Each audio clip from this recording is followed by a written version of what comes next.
আজ বুধবারের দুপুরে আমি যা রান্না করেছি তা তোমাদেরকে দেখাচ্ছি, ঠিক আছে?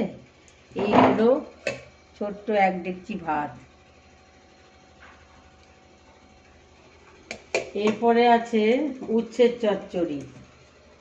চচ্চড়ি, সজনে ডাঁটা দিয়ে উচ্ছের চচ্চড়ি। তারপরে আছে ধনেপাতা বাটা।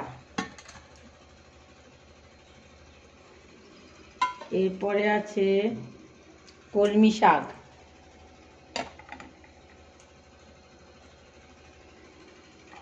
তারপরে আছে এই একটা রুটির তরকারি করেছিলাম ঢেঁড়স আলু দিয়ে, ওই একটু আছে, ওটা দেখালাম।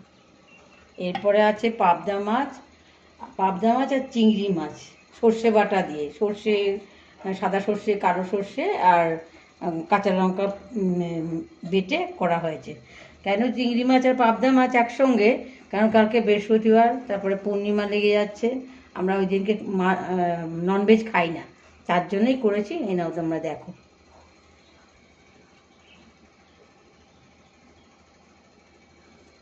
ঠিক আছে, বাই বাই, ধন্যবাদ।